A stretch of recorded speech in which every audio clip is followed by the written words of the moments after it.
I pulled out my old fluorescent light box for this project. It was helpful, it's not necessary, but one thing I thought was pretty interesting, I'd never seen these lines before while using this light box, but I could see these through the camera lens.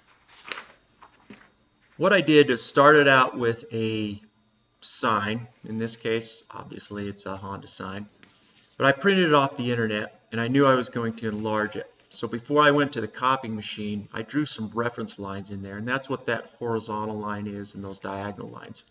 When I enlarge this, it's going to come out in pieces, and I need to put this all back together. So those help me get everything lined up.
The placement of the sign is personal preference. For me, I'm just centering it side to side and top to bottom. So that original line that I drew down the middle of it is now my reference line to center it on my board.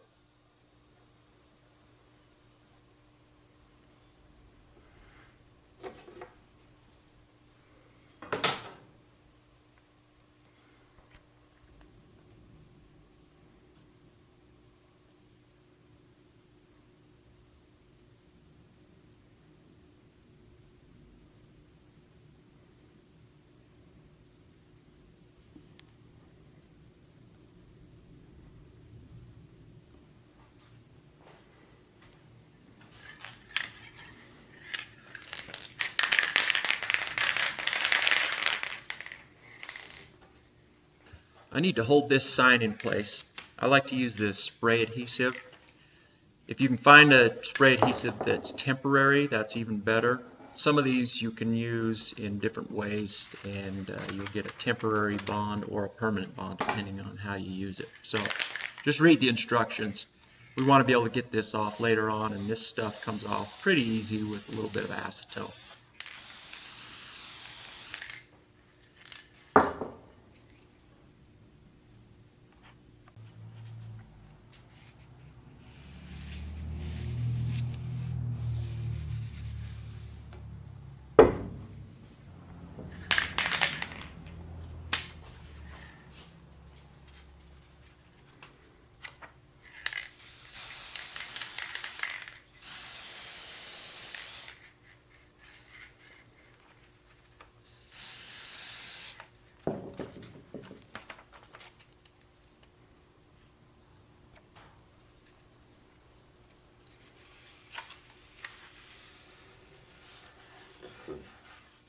I chose a V-groove profile for this sign, and I set this to about 1/8 of an inch deep. But the profile and the depth is really personal preference.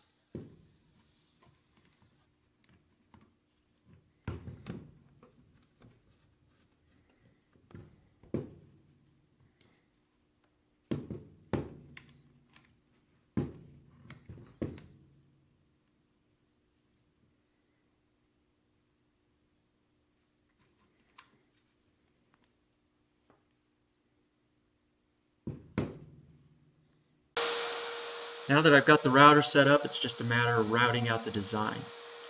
For mine, I've chose to route out everything that's black on this image.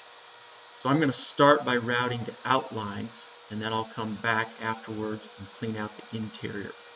The reason I start with the outline is sometimes this paper starts to tear, and I want to get the outline or the edges in place before I start chewing out the inside. Now this takes some time, and I'm going to speed this video up here in a little bit, but it's kind of like coloring, just going to try and stay within the lines.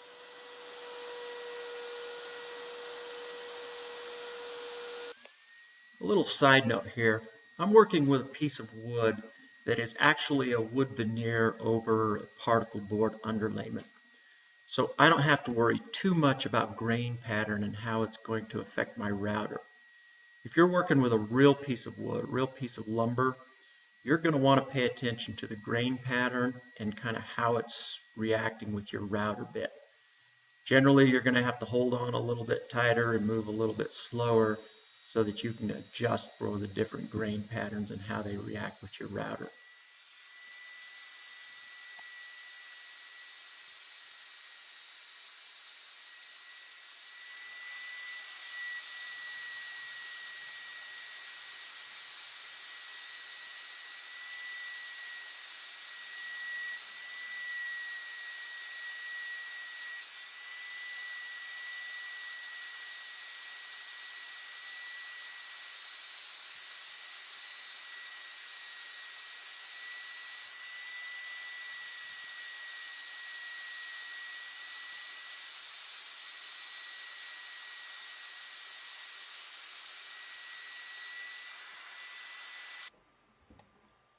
I finished with the outlines of all the letters.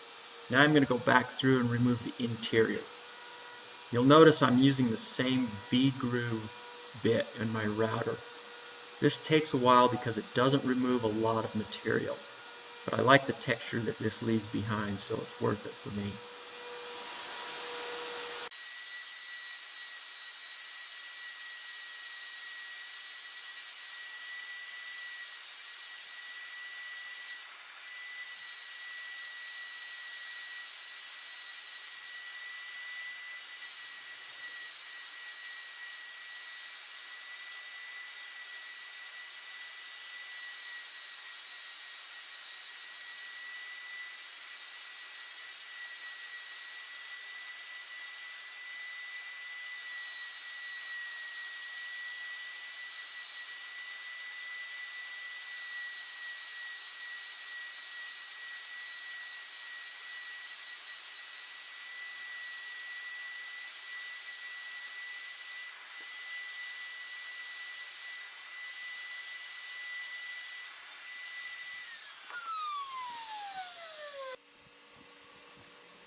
Peeling this off by hand is just not going to happen. So grab yourself a little bit of acetone, soak it, it'll dissolve that adhesive, and this will peel right off.